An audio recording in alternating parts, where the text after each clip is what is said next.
Good evening and welcome to the first Neuro-Ophthalmology and Neuro-Otology or No webinar. I'm Dr. Aileen Antonio, Chair of the AAN Neuro-Ophthalmology and Neuro-Otology section and Chair of the NANOS AAN Committee. Hi, everyone. I'm Nailene Rasool. I'm Vice Chair of the AAN NONO section and Vice Chair of the NANOS AAN Committee. I'm from UCSF. We're delighted you're joining us for this inaugural session. And this webinar series was created to build a sustainable trainee pipeline in neuro-ophthalmology and neuro-otology through education, mentorship, and collaboration across AAOs and aligned societies.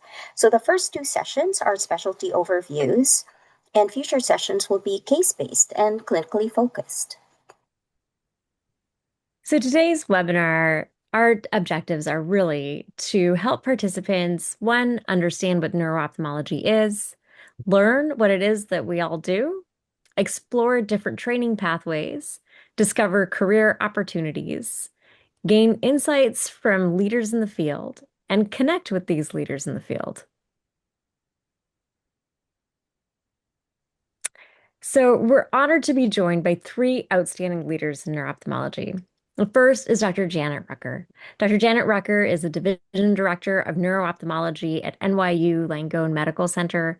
She's internationally recognized for her contributions to patient care, education, and research in neuro-ophthalmology. Dr. Sashank Prasad. Dr. Prasad is Chief of Neurology and Ophthalmology at Penn Presbyterian Medical Center and a nationally recognized educator, clinician, and mentor in neuro-ophthalmology. And Dr. Amy Zuka. She's Associate Dean of Education at Rush University Medical Center and is a highly respected leader in both neuro-ophthalmology and medical education. So thank you for joining us. Yes, so welcome to our panelists. And rather than formal presentations, we've asked each panelist to spend about a few minutes sharing their professional journey and helping us better understand this incredible specialty. And please tell us, again, your name, institution, current roles, if we haven't shared everything that you do, what neuro-ophthalmology is for you and how you explain it to your patients and to your learners, your training pathway and how you arrived at your current career, why you chose neuro-ophthalmology, and maybe one fun fact for our audience. Dr. Rucker. Hello, everyone. First, thank you very much for having me this evening. It's my absolute pleasure to be here with you. I love neuro-ophthalmology. I have never regretted my career decision for a single day. I love it every day. I'm at New York University in the Department of Neurology. So one can be a neuro-ophthalmologist in an ophthalmology department or in a neurology department, and I'm in neurology. And my background is neurology residency at Emory University, followed by fellowship at Emory University with the esteemed Dr. Nancy Newman, who remains one of my great mentors. And I have had a meandering journey in my career. I started off at Case Western, and I would be remiss to say that that wasn't part of my training. I had my first faculty position there in the neurology department doing neuro-ophthalmology, but that was where I received some intensive training from another mentor, Dr. John Lee, who was one of the world's top two eye movement experts, and he's retired now. And I learned so much from him and absolutely fell in love with eye movements and eye movement science. And so I spend my research career doing that. But in clinic, I see all kinds of patients on the neuro-ophthalmology side, afferent, efferent, optic nerve, everything. And after Case Western, I went to Rush University, where I was with Dr. Swetka for a while. And then I moved on to Mount Sinai in New York, and finally NYU in New York, where I've been for the last 11, 12 years. It's my home, and I have a great team, a large team of neuro-ophthalmologists here. In terms of roles, I am a clinician. I spend over half my time seeing patients.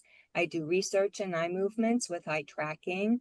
I run our fellowship, and I run our neuro-ophthalmology division of 9, soon to be 10 full-time neuro-ophthalmologists that span the neurology and the ophthalmology departments. So I wear a lot of hats. I was attracted to neuro-ophthalmology because we were required to do neuro-ophthalmology, thankfully, as residents.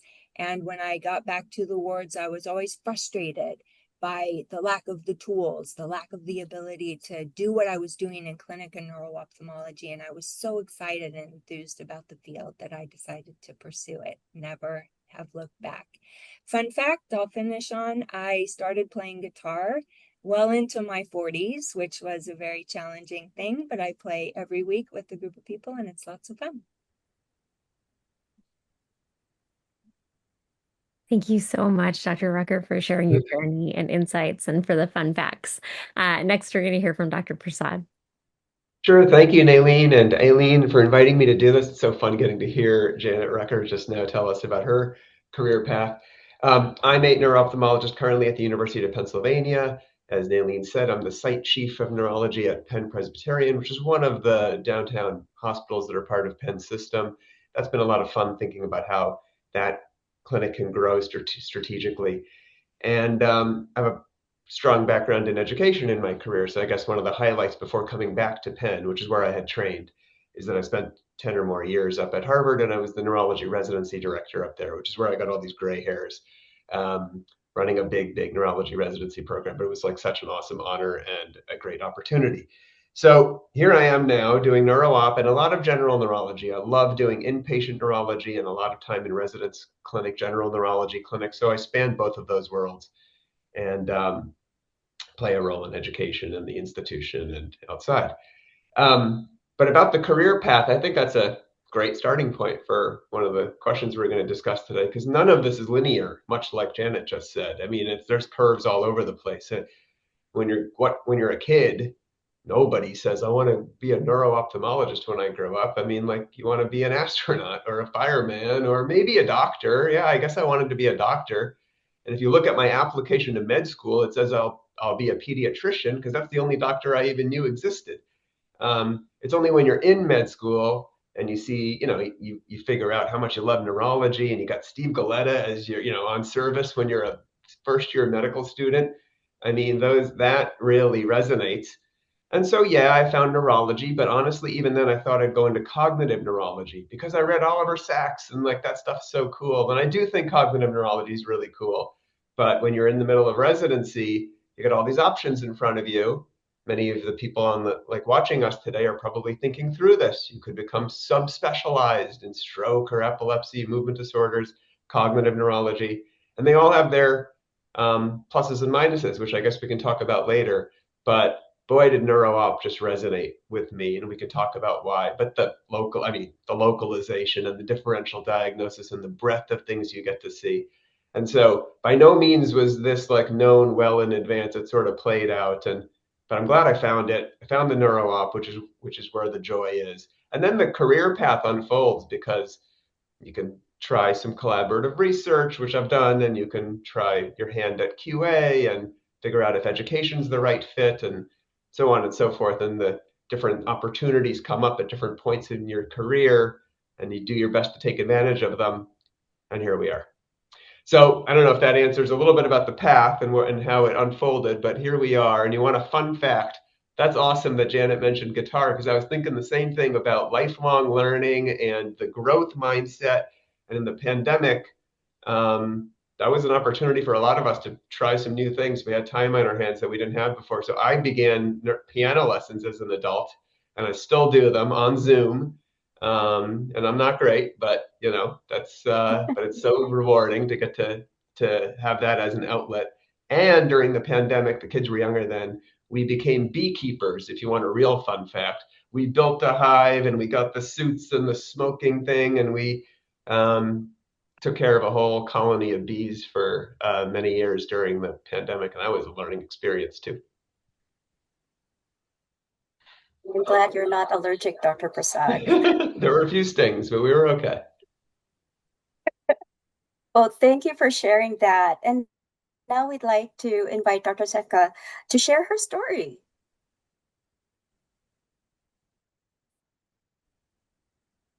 Thank you guys so much. I am so happy to be here, and it's such an honor to talk with you all today and to be here with Dr. Prasad. Um, I started at Rush in my residency, and I was there until fellowship. There in residency, I met Dr. Rucker. She was incredibly instrumental towards my fostering my interest in neuro-ophthalmology. I went and did fellowship at Emory with Dr. Nancy Newman. And then I went back to Rush, and I've been on faculty ever since. Since getting there, there's so many different opportunities, and there are so many different pathways that you can choose. And I would say that I am just incredibly grateful that I was in a place where a lot of opportunities came my way, and it was almost hard to figure out which way to go. But education really was something that was incredibly interesting to me. And I started as associate clerkship director, and over that time, I became much more interested in medical school administration. And so now I also serve as associate dean of curriculum. So that's half of my job. The other half is as a neuro-ophthalmologist. And there I am both in the departments of neurology and ophthalmology. I work with both neurology and ophthalmology residents and see patients in both spaces. Neuro-ophthalmology has just been such an amazing place to find a career. It's challenging every day. It is inspiring every day. I love our patient population. I love my colleagues. It's a really lovely field with a lot of interesting and fun people. And it's just been so giving to my career, honestly, to be able to find such an excellent space. So I think I got through everything. So I would say that my fun fact is that I have a kind of another secret life as a singer. I sing in several different choirs over in the city of Chicago, and my husband's a music director at a church, and I sing there too. So it's a fun way to stay involved in the music space. Thank you so much, Amy. That's wonderful to hear. And some of us have had the opportunity to actually hear your music at our annual meetings in NANOS. So thank you to all three panelists. Even as you can see, within a single subspecialty, all of you have demonstrated that there's an incredible diversity of opportunities available, from the clinical practice to research to leadership, education roles, administration, and mentorship. And so now I'd like to sort of move on to just a couple of different kinds of questions, and any of you can join in and answer them. Eileen, do you want to take it from here? Yeah, sure. There is never a boring day. I always tell my residents and my medical students, there's never a boring day in neuro-ophthalmology. Never know what I'm going to get. But what does a typical day or week look like for you? And anybody can just jump in. I'll go ahead. So I divide my time about 50-50. Every day is different, which I really quite enjoy. I have 2 administrative days a week, and then I have 2 clinic days a week, and then I have 1 day where I do half and half. So, but it's really nice to be able to divide my time. So I just put my admin hat on 1 day, and I do meetings, and I answer emails, and work on different projects for the medical school. And then on my clinic days, I'm mostly dedicated to that. So that day is my chart message day, my charting days, seeing patients. I absolutely adore being able to do both and to switch back and forth.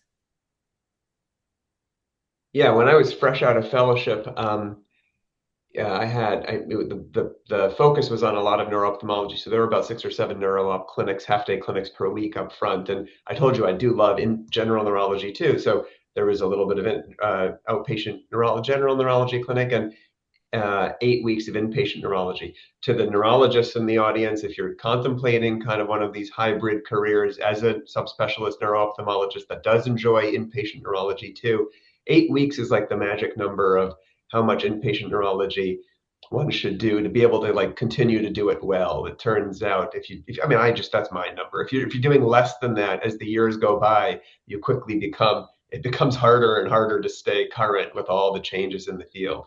And of course, you could do more than that, but it's a give and take of all the things you enjoy doing. And so that was the balance. It was a good number of a lot of outpatient neuro-op, and then 8 weeks of inpatient neurology, and then the other stuff. As the years have gone by, I took on more education roles and other leadership roles, and so I do a little bit less neuro-op right now, 2 or 3 sessions a week, and then still that magic number of 8 or more inpatient weeks of neurology and the other stuff for the other outpatient clinic. So those are the clinical things, and that's how it shifts over time. But I do think it's important to get a lot of reps in. I mean, you graduate residency, you're feeling pretty good about yourself, and at the end of fellowship, like you've worked real hard, and it's awesome. And then comes like your first day or first month as an attending, and you're going to be great. You're doing great, but boy, like it's still there's still a lot more to learn. There's always a lot more to learn, and you've got people you can ask, you can run challenging cases by. But I felt like it took 5 years after being a fellow, after doing a lot of reps, that I had seen all the different ways things could present, that I really started to feel kind of like more comfortable, being able to recognize the range of things that are usually going to be thrown our way. So it was a lot of upfront clinical focus to kind of build that depth of experience and kind of some expertise with it. And then I thought the career could shift and I could take on some other components and not give up on that core kind of commitment to clinical excellence. I would say my favorite thing that I do every week is see patients. And we never know what's coming through the door in neuro-ophthalmology. It could be a patient who had a stroke and a homonymous hemianopia. It could be a pupil disorder. It could be nystagmus of many different types. It could be a dizzy patient. It could be a patient with facial spasm, an eyelid disorder, an optic nerve disorder. We see so much variety in our clinic. And I'll just echo what Sashank said about and Amy too, the continuous learning. So over 20 years into this field, and my chair, Steve Galetta, who Sashank mentioned earlier, over 30 years into this field, and we are constantly still seeing new things. It's quite remarkable. So my typical week is seeing patients at least half the time, although emergencies get called upon and we bring them in. And clinic is so much fun because it's also with trainees, with medical students, with residents, with my fellows. And so we're constantly teaching in addition to seeing patients. And I'm usually also have my research brain on while I'm seeing patients too.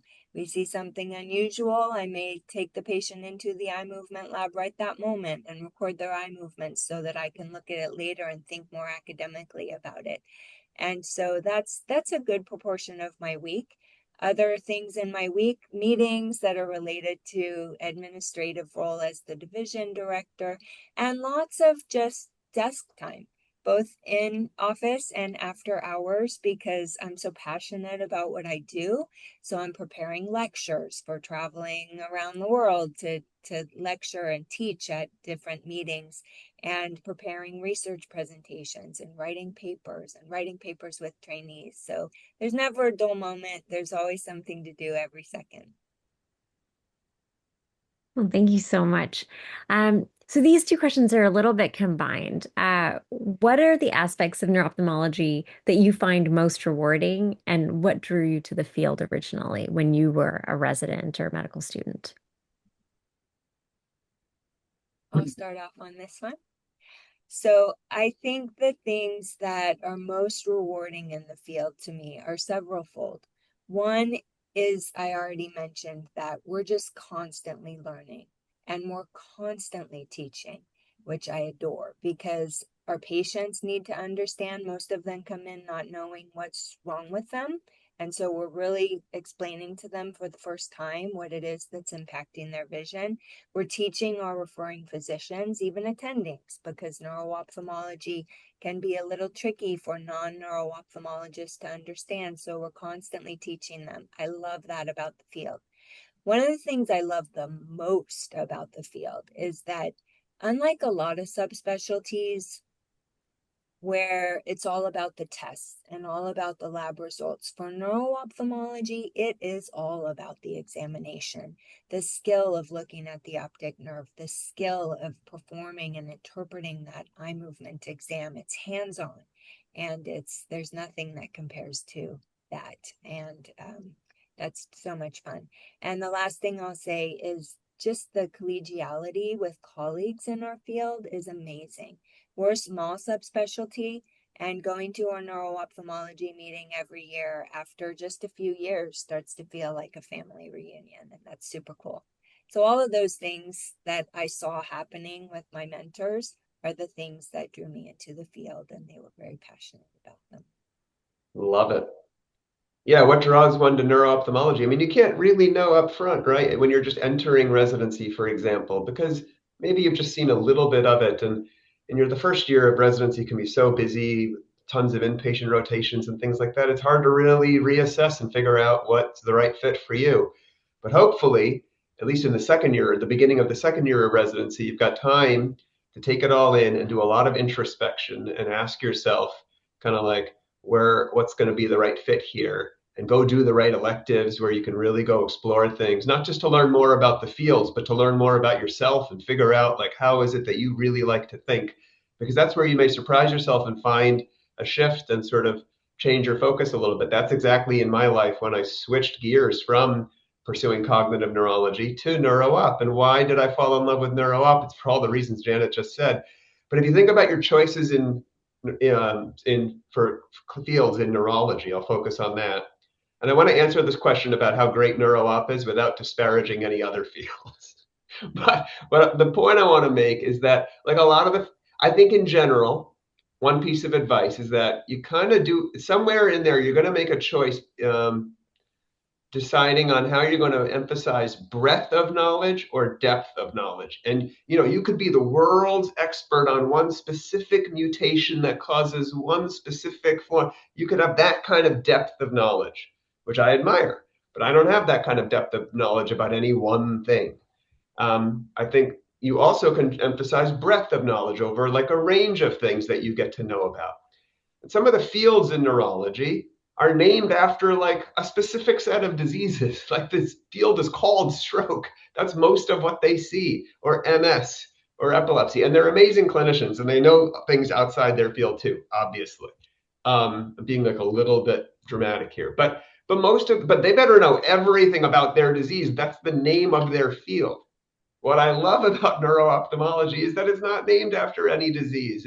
It goes back to, it's just named after a part of the nervous system that we get to that we know in more detail. So we can go back to basics, just as Janet said, and take a history and do an exam and do the localization and have a differential diagnosis.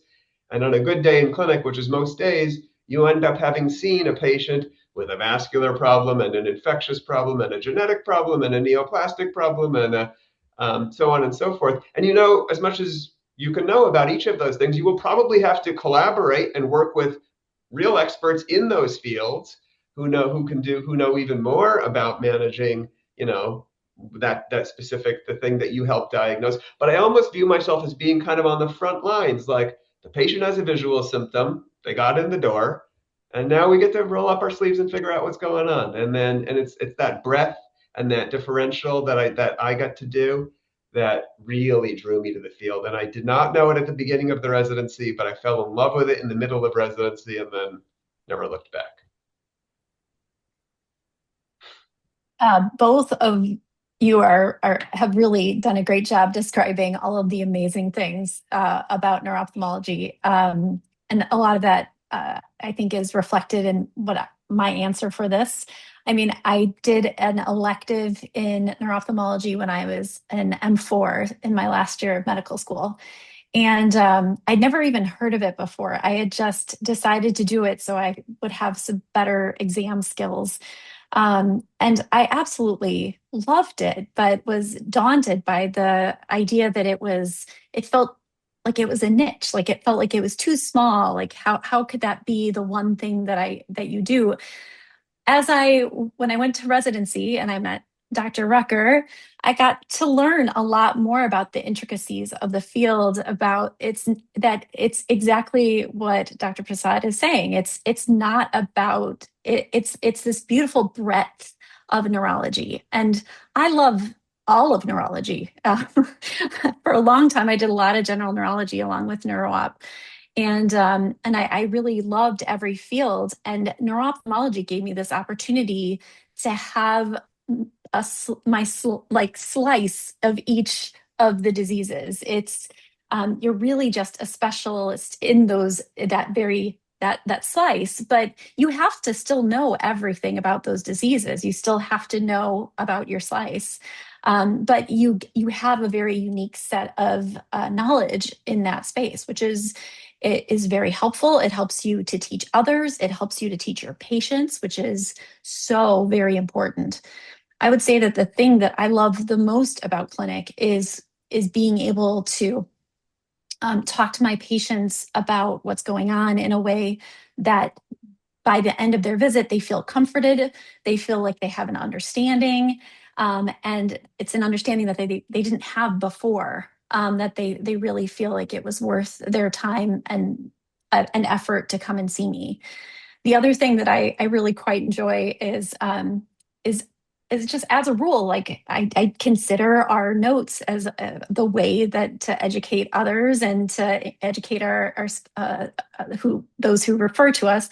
Our dean who was just recently appointed as an ENT that I frequently worked with, and we shared a lot of patients together. And the other day in a meeting, like I got called out for my excellent notes. So I was like, yes, of course.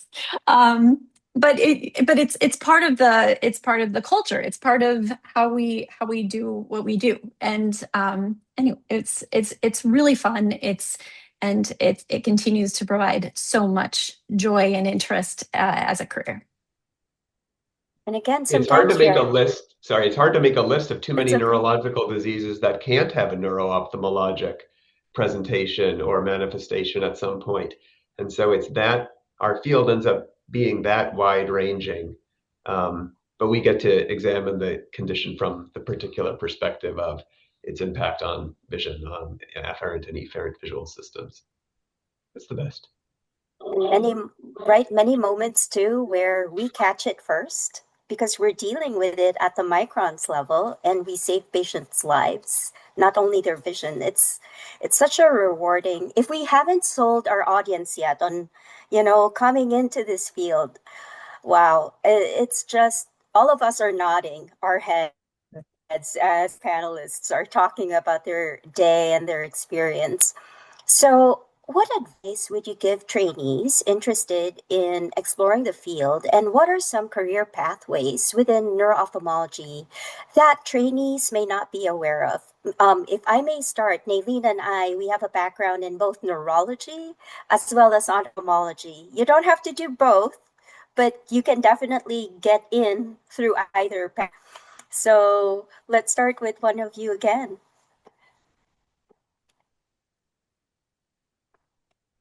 I think that's a question I get often from medical students. I think, there are so many different pathways to becoming a neuro-ophthalmologist, but the first is to get as much as experience as you can, is to see patients with different providers, to, really try to figure out what's the best way that your brain works.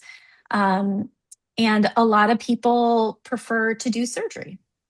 a lot of people prefer not to. So that ends up being kind of one of those first decision points. As a neuro-ophthalmologist, I mean, none of us are surgeons. Or sorry, none of the panelists are surgeons. But there are so many neuro-ophthalmologists that, exactly. But there are so many neuro-ophthalmologists that do surgery and do it frequently and is an important part of their practice. So to do that, you do have to go that ophthalmology side. And that's kind of that first decision point. So I think that's the advice I often give to trainees is to, if you're interested in neuro-ophthalmology, definitely try out both sides and see which one fits your practice pattern the best. Yeah, if you're a trainee and you're wondering how to explore this field, well, first of all, congratulations on even being here, because you obviously have a significant interest in this and curiosity and took time to spend an hour with us hearing about all this. So that's awesome.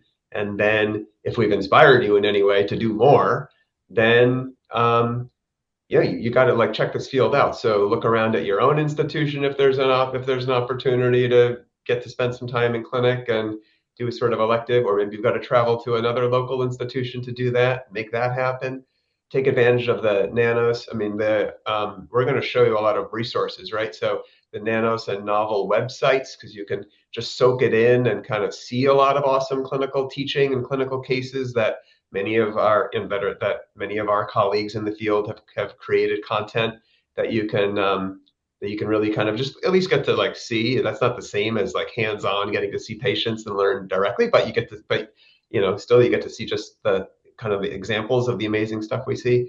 Get your hands on a good practical textbook so that this stuff that's kind of challenging when you're early on and a little baffling, eye movements and nystagmus and stuff like that, read what Janet has written about that. Like, read a couple chapters in Grant Liu's textbook, or figure something out that is like the right level to begin to demystify some of this. And then when you see it, and you see it all around on service or wherever you are among your cohort, you'll be the one that kind of has a particular interest in the patient with double vision or nystagmus or some kind of interesting visual field loss or something like that. And you'll learn from all the examples you get to see. And I think you'll find ways to explore the field by doing things like that and connect with all of us. You see how passionate we're just a few examples of so many in the field. If you talk about going to NANOS, if you get the chance to go to NANOS sometime, you'll be blown away, because the room is just filled with the best clinician, educators, scientists, the most passionate, fun, down-to-earth people you'll ever meet. So do all that and you'll be hooked. What great answers. I would second all of that. And I'll just put in another plug for Novel. So it's the Neuro-Ophthalmology Virtual Education Library. If you enter any web browser, Neuro-Ophthalmology Novel, you'll come to it. And also to demystify eye movements and nystagmus a bit, our wonderful colleague, Dr. Dan Gold at Johns Hopkins, has devoted himself to populating that website with a collection of all sorts of abnormal eye shakes and wiggles, and it's fascinating to look through there. I'm going to answer the second part of the question a little bit more, which is career paths that maybe people haven't thought about before. We have had some interesting opportunities for our fellows. We try to be very flexible with our fellowship and tailor our fellowship to the careers that our trainees want to have. And so one example of that is sometimes they co-train in another specialty. So they do all their neuro-ophthalmology, just like a regular neuro-ophthalmology fellow, but then maybe they spend a day a week in the headache clinic and learn how to do all the procedures for headache. Or maybe they spend a day a week all year in the MS clinic, neuroimmunology clinic. We have one former fellow who's actually primarily an MS specialist, and she is fully fellowship trained in neuro-ophthalmology too, a great combination. So you can think about combination careers, and that holds for the ophthalmology side as well. I think you Aileen and Naileen can speak better to that than I can, but we definitely have neuro-ophthalmologists who are surgeons who do strabismus surgeries for eye muscle surgery, who do oculoplastics and combine those two careers. And so there's just lots of opportunities. Imagination can take you wherever you want to go with this field. It's a great field to combine with other interests as well. Thank you so much. One of the things I might say to the participants is if you have any questions, please put them in the Q&A, and we're happy to ask our panelists any of the questions that you may have. So one of the things some of you mentioned was that there's a lot of cross collaboration between neuro-ophthalmology and other specialties within medicine. So what do you believe are the opportunities or innovations in the field that you're most excited about, either just in neuro-ophthalmology or in cross collaborative efforts?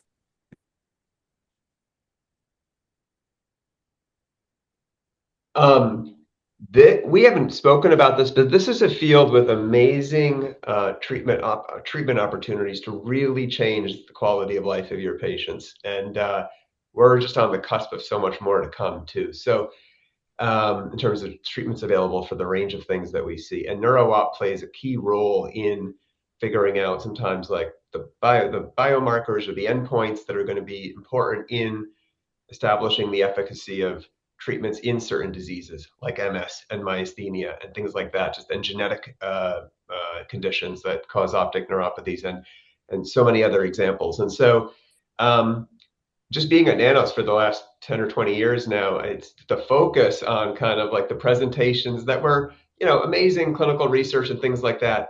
But now you go to the meeting and the collaborations between awesome clinical neuro-ophthalmologists, and sort of industry-sponsored clinical trials that are, already human clinical trials in for conditions like MS and myasthenia and so forth. It's just yet another just really exciting current advance in our field. And so, so someone figuring out their career path in neuro-ophthalmology has so many options. We've all talked about education and how passionate that's it. That's one that frequently neuro-ophthalmologists are passionate about. And I mentioned earlier on kind of QA work, or maybe your interest is in DEI efforts and things like that. So you can figure out other academic pursuits that are interesting to you, but collaborative clinical trial research is 100% potentially a really kind of exciting space for many of us to be in now and in the coming years. Yeah, I would say something I always tell medical students that I'm working with is one of the coolest things of being really in the neurology field has been how much has changed and how much has improved, and the trajectory in the management of diseases is up and up. Like everything is changing, everything is improving. And I think that has been a really important, exciting current in my career. One of the spaces that I really enjoy working in is collaboratively with for patients who have idiopathic intracranial hypertension, working collaboratively with neurosurgery, with nutritionists, and headache specialists to get the optimized care for this patient population. It really is. There are so many of the diseases that we take care of across these lines. And this one in particular is one that I have quite a bit of interest in, and working with other potential manifestations of intracranial hypertension, working with ENT and sleep specialists and things like that, and trying to manage it has been really fascinating. So it's a really great space to work with others to optimize clinical care, and to create kind of centers around the optimal management of some of these diseases. Absolutely. Those are great answers. The clinical trials, I was also so impressed at the last NANOS meeting, just the shift in the tone and the presentations at the meeting to all of these clinical trials that are coming down the pike to just revolutionize what we do in our field, which is exciting. And the collaborations with other subspecialties as well. I of course have my baby of eye movements, and I'll just say from that space, our field, as most medical fields, have had the opportunity to embrace a lot of new technologies. And certainly we have advanced imaging techniques for looking at the back of the eye and measuring things in the back of the eye. We have amazing neuroradiology. Neuro-ophthalmologists become pretty good neuroradiologists.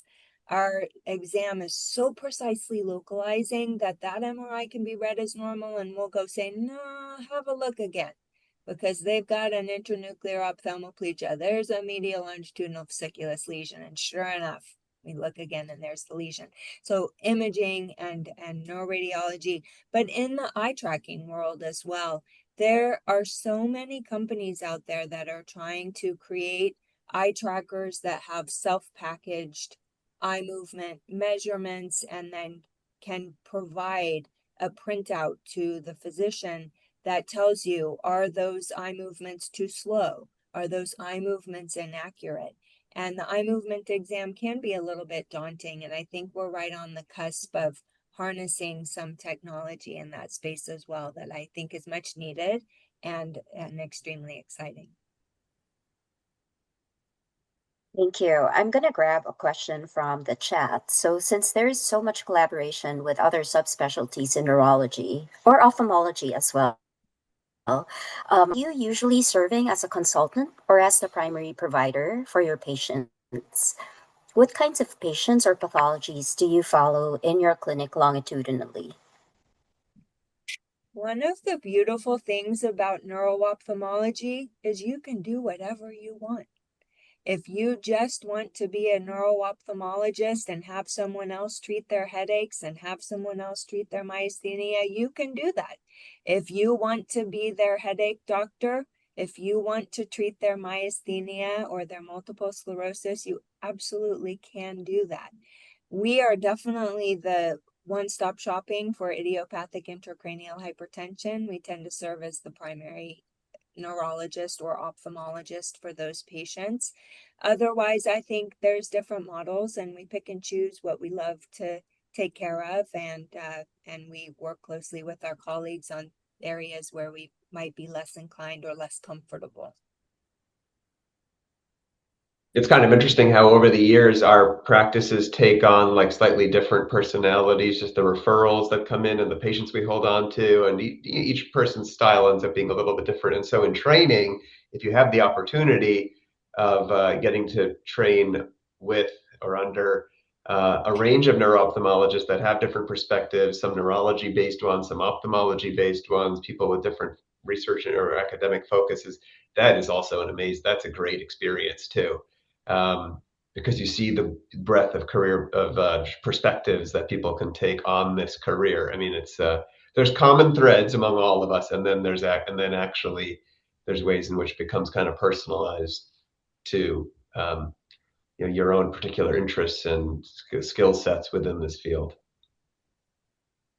100% on all of that. And there's things that when I first started, I felt more comfortable treating, but because like, for example, multiple sclerosis has so many new treatments, it doesn't, I've kind of stepped away from treating that as much. So, you just kind of end up kind of feeling what you feel comfortable doing and then adjusting as you go. And I actually decided a couple of years ago to get my headache certification because I was seeing so many headache patients. I thought, well, why not? So, there's just so many different ways for one to design a career and base it around the patient population that you're most interested in working in. I treat and follow my ocular myasthenia patients, but if they generalize and they need like more treatment than I'm comfortable giving, then I want to make sure they're seeing a neuromuscular specialist. But short of that, if it's double vision and it's like the first round of medications that I can do, then I hold on to them, and it's great. It's so rewarding. IIH, obviously, like you said, and yeah, we could list all the diseases we see and which ones we kind of see for sort of a short term or like a consultation, 1 or 2 visits, and which ones we kind of there's a lot of patients that we follow with skull-based tumors, and it's important to see them annually or so forth to monitor whether or not yeah, the scan may or may not progress, but also like the clinical correlation and whether or not they have any visual deficits that accompany it. So these are the kinds of, so we actually develop longitudinal relationships with a subset of our patients because we hold on to them for a long, long time. And then there's other patients that we see just for a shorter time, help figure things out, and then they don't need us going forward. We're getting some great questions on the Q&A. So I'm going to combine one of them because it's really addressed to the medical student stage and going into residency. So first of all, one of the individuals indicates, as a medical student with years of experience working in ophthalmology, I've spoken with both ophthalmology residents and neurology residents, and I get a 1,000-yard stare when I ask about neuro-ophthalmology. Why do you think that happens amongst both groups? And the second question from another person, if you're thinking about going into neurology residency and you have an interest in neuro-ophthalmology, should you try and find a residency program that has good exposure to neuro-ophthalmology? I can take the first question. So I do think it's a little bit of, there are different reasons. So I think from the neurology resident side, it would be great if every neurology residency had a neuro-ophthalmology rotation, but they don't. Many neurology residency programs, they may not have access to a neuro-ophthalmologist, or they have very busy clinical schedules and they don't really have time to make sure that every resident has that experience. And so it may be more of an elective experience. But it's not required for neurology residency programs to have neuro-ophthalmology rotations or any sort of experience in it.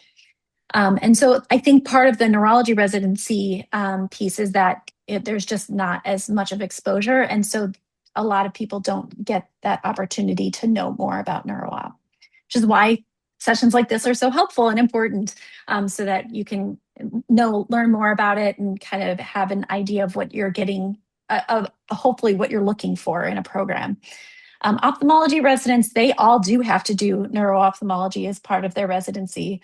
I'm not 100% sure why the 1,000-foot stare with those. I think part of it is many of them are interested in like the other subspecialties of ophthalmology, like retina or glaucoma, and they often know that as they're going in. And so I think neuro-ophthalmology sometimes ends up being like, oh yeah, kind of one of those experiences. And there is a misconception that neuro-ophthalmologists don't do surgery, which often causes residents to kind of mix that. But so many of our ophthalmology trained neuro-ophthalmologists do either just cataract surgery or strabismus or all sorts of different things. So I think it's really important to kind of just, there's several different reasons probably for that. I'll venture a response to the second question, which was, if you are interested in neuro-ophthalmology, should you go to a residency program with neuro-ophthalmology exposure? I mean, I think it would be ideal too, because obviously you would get more exposure to it. We are very visible at NYU with 9, soon to be 10 of us in both the neurology and the ophthalmology departments. Our residents can't avoid us, even if they want to, but it teaches them how to be a better neurologist. Knowing the neuro-op exam well just makes you a better neurologist, even if you're not going into the field. But there are absolutely examples. We have had fellows who had no access to neuro-ophthalmology whatsoever in medical school or in their residency programs, and they have just blazed their own trails. They fell in love with the field. Maybe they went to a NANOS meeting, or maybe they got exposure to somebody on an away rotation, and they just fell in love with it. And they took it upon themselves to create a lecture series in neuro-ophthalmology for their co-residents. They took it upon themselves to reach out to somebody at another institution and say, hey, do you have a case I can write up, or can we do something together? I don't have neuro-ophthalmology at my institution. So I would say it's not essential. If you decide to pursue this wonderful field and you're really interested in it, do whatever residency seems best to you, and then you can always make your way into neuro-ophthalmology from there.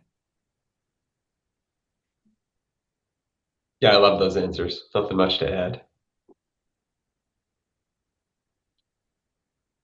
So I think we would go now into the next part of our talk.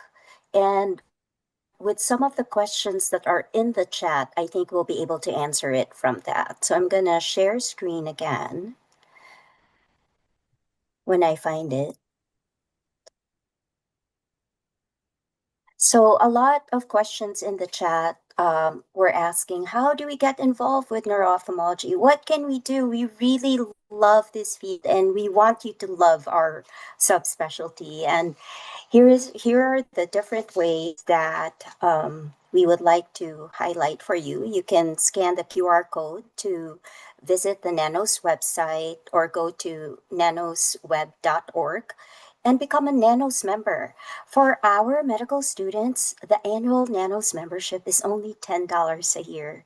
And the reward of that is you'll be getting so much in exchange. All the resources that are available, you'll be on the listserv where we discuss challenging cases that challenge the neuro-ophthalmologist, and that's very high level. And I learn a lot. It's like my CME every day when I read that listserv.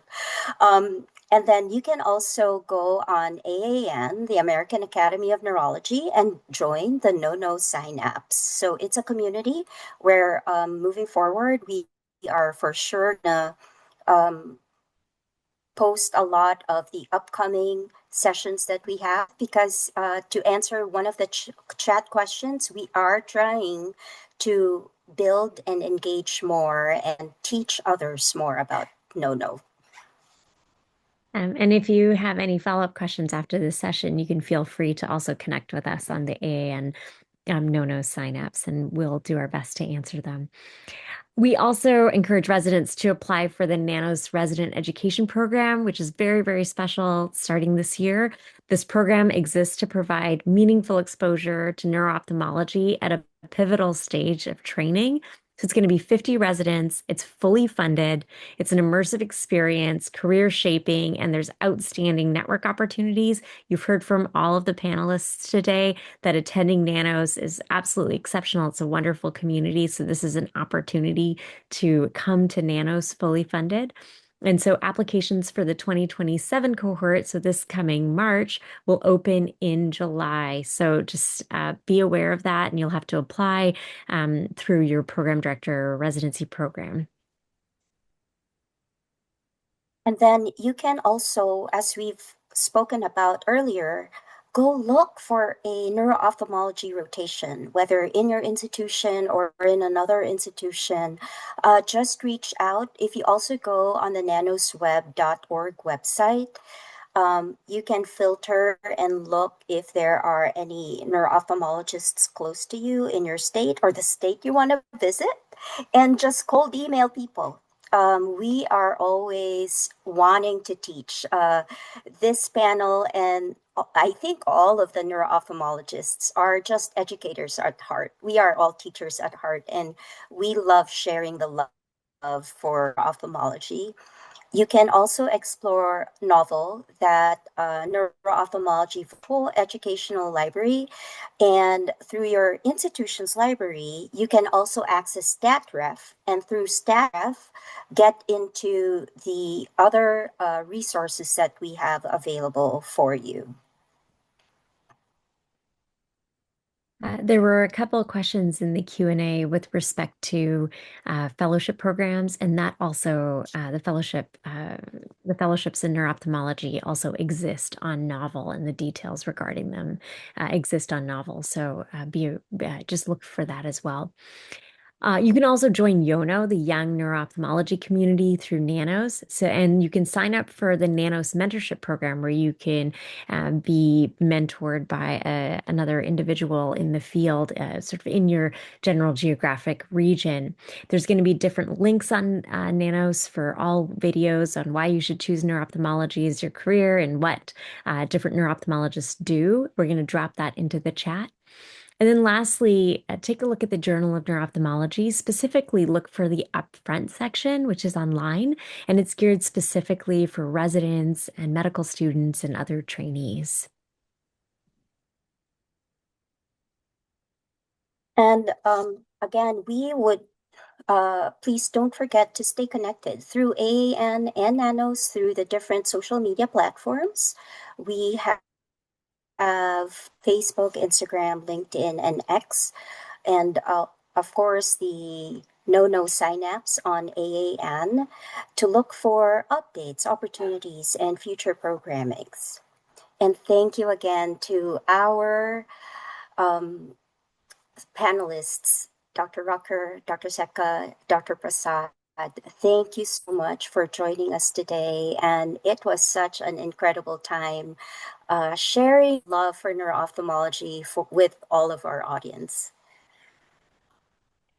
And thank you all to all our participants for joining our first NONO webinar. We really look forward to seeing you next month and for our introduction to Neuro-Otology session. We hope you have a wonderful evening.